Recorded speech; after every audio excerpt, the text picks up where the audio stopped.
असम के ब्राह्मण समाज के खान-पान को लेकर पुरी के शंकराचार्य स्वामी निश्चलानंद सरस्वती के विवादित बयान से ब्राह्मण समाज भड़का हुआ है। इस बीच अखिल भारत ब्राह्मण फ्रंट के असम इकाई ने शंकराचार्य स्वामी निश्चलानंद सरस्वती के खिलाफ थाने में शिकायत दर्ज कराई है। दूसरी तरफ असम ब्राह्मण समन्वय रक्षी समिति ने शंकराचार्य से उनके बयान के लिए माफी मांगने को कहा है।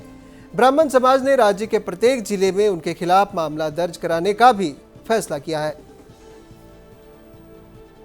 अनिश्चित सत्त्वेও पुरीर शंकराचार्य विरुद्धे आज आमी दिसपुर थानात एटी गोचर पंजीयन करिछु, एखन एजाहार दाखिल करिछु।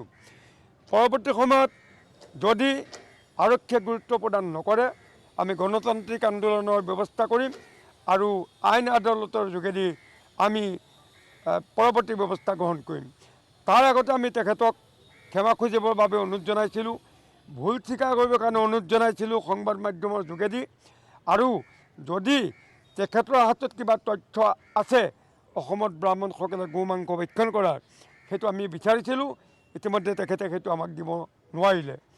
অসমৰ ব্ৰাহ্মণসকলৰ লগতে অসমৰ সনাতনীসকলে তেখেতৰ মন্তব্যৰ বক্তব্যত অতি দুখ পাইছে আৰু ভৱিষ্যতে বিৰূপ প্ৰতিক্ৰিয়াৰ সৃষ্টি হ'ব পাৰে বুলি ভাবি আমি আজি দিছপুৰ থানাত তেখেতৰ বিৰুদ্ধে এজাহাৰ দাখিল কৰিলোঁ।